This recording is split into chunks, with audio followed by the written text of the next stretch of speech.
Hello, imaginary creature lovers, and welcome to the second semester. I hope that you had a really nice week and welcome back. We're going to start something a little new this time. We're going to go all the way across the Atlantic Ocean and talk about a very special group of people that made a huge impact, actually, all throughout Europe and around the world, even to us. They're called the Norse people or the Vikings, and they had a whole group of people that I'm sure you've heard some of them about. We're going to talk about quite a few of them in the next couple of weeks. So come along with us as we take a look at some of them. I'm going to share the screen with you right now and show you just a few of the places that they traveled, and some of them even made it over to North America. Here's some of the places that they went. They started primarily here in Norway and Sweden, and many of the stories that we're going to talk about the Norse gods come from this area. Then they traveled all the way over to Iceland and to Greenland, and some of them even came over to North America.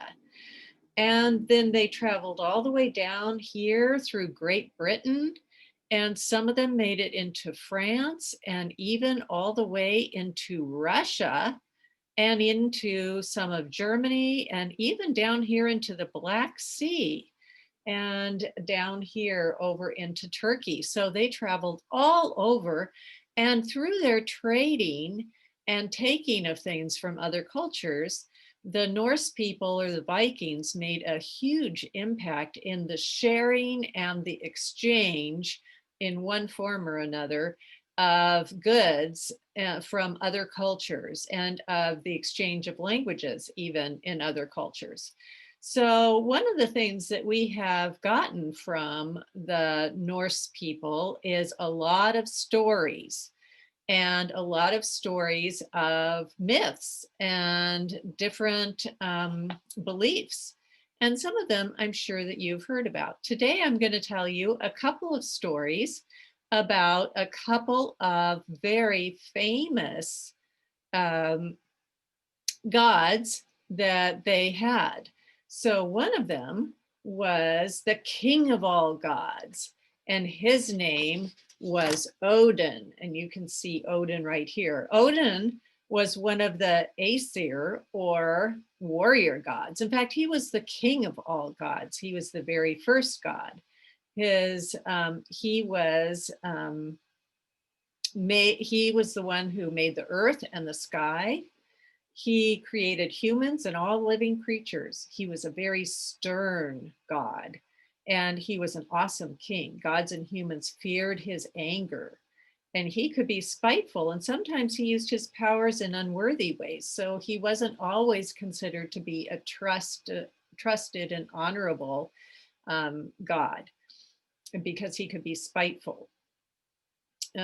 He was the father of Thor, who I'm going to tell you a little bit about in just a bit. He was respected in spite of some of this behavior. He was the most respected of all the gods. And he was the god of battle. And so we're going to talk about that just a little bit. As the god of battle, Odin caused the wars on the earth by flinging down his spear. And you can see this really huge spear right here. He decided who won and what warriors would be victorious and which ones did the best to please him. He was unpredictable, though, and he didn't always give victory where you would expect victory to be won. So even though some people were doing better than others, he was rather capricious at times. That means he would rather sometimes decide, well, this group of people I like better than the others, so I say they win. So sometimes he wasn't always as fair as you might think he should be. He was the god of poetry and wisdom too, and he inspired a lot of poets according to the Vikings or the Norse people. And he also sought very hard for wisdom, and he paid dearly for his knowledge. And I'll tell you about a story about that another week. Um, I wanted to tell you a little bit about his wife, and you can see his wife here, and she's dressed in this very beautiful robe, and you can see that they are very ornately dressed and sitting on this very beautiful throne. And her name was Frigg, and she was Odin's wife, and she was the queen of all the gods. She was the mother goddess, and she cared for all the humans, though she was especially concerned for women and children.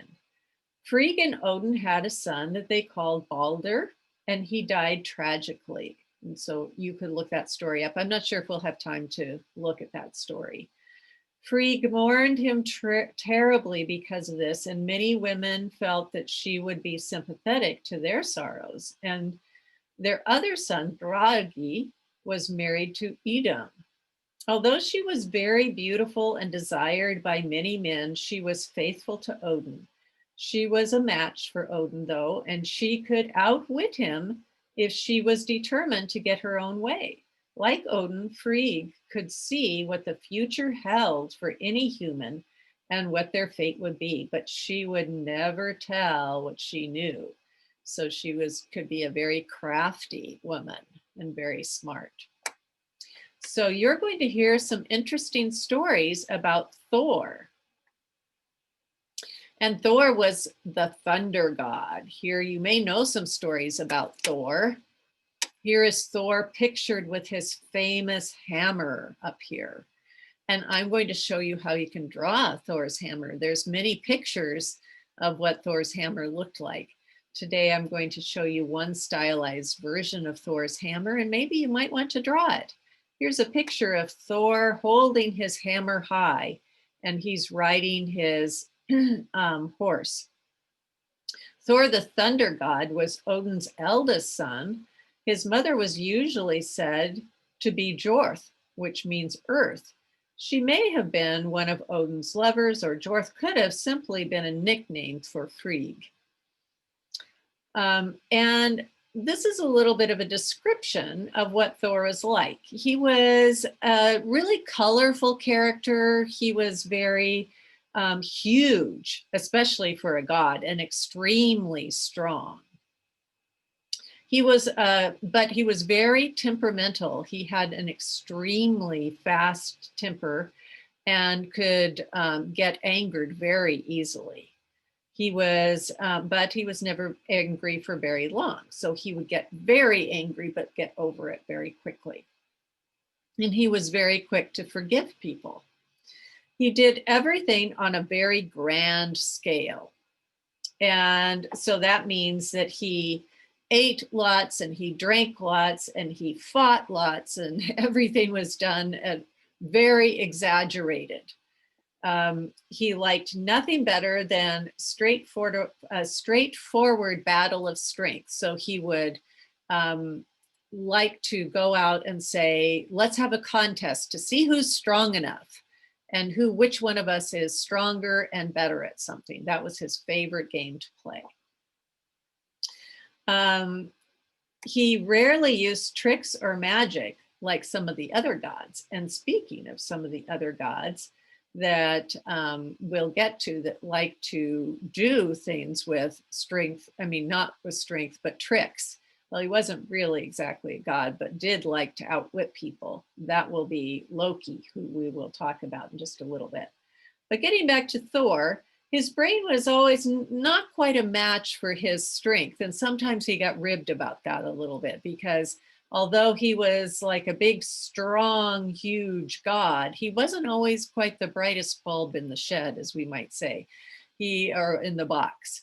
He was not always quite the same match for his strength.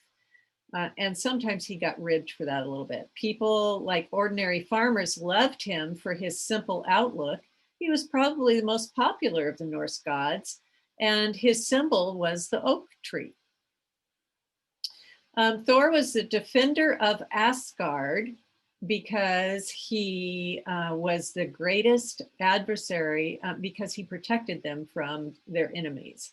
His greatest adversaries were giants. and he quite oftentimes battled against giants, and he did not like the giants at all. He was the god of law and order. Although Thor was a warrior, he was also a god of law and order, unlike Odin, who stood for war and destruction. As Thor defended Asgard against giants, so he protected the Norsemen's homes and farms. Thor was the keeper of oaths, too. Copies of his arm ring were kept in the temples, and people swore oaths on them. They were then responsible to Thor, and they kept their word. Thor was a thunderer, and he was related to Thor. Raced across the skies in his chariot, driven by two goats.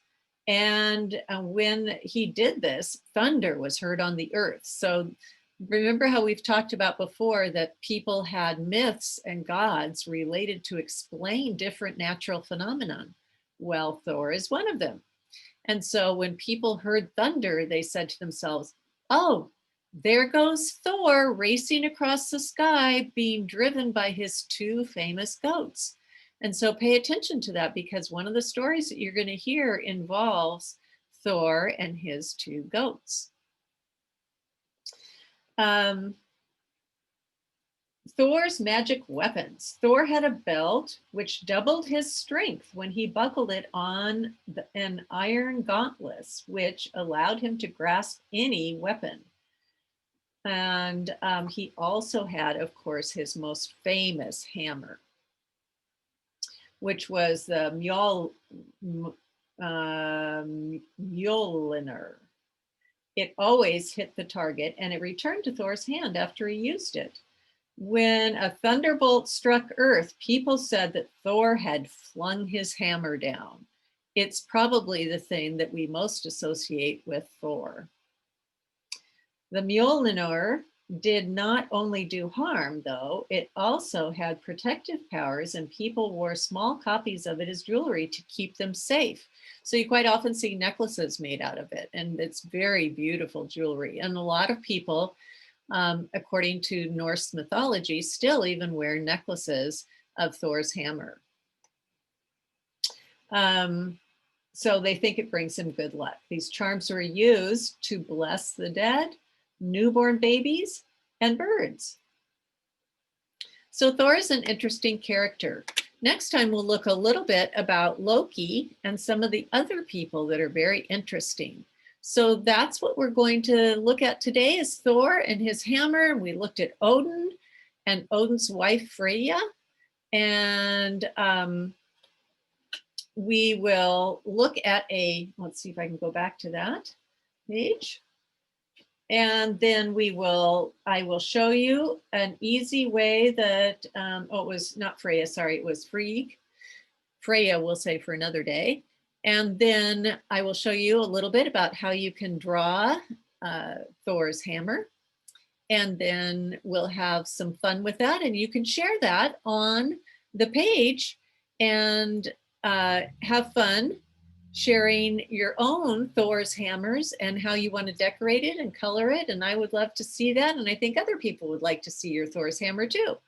So we'll hear more stories about Loki and Thor, and when they go to their adventures and try to outwit some giants next week. All right, have a nice week. I look forward to seeing your hammers. See you later. Bye.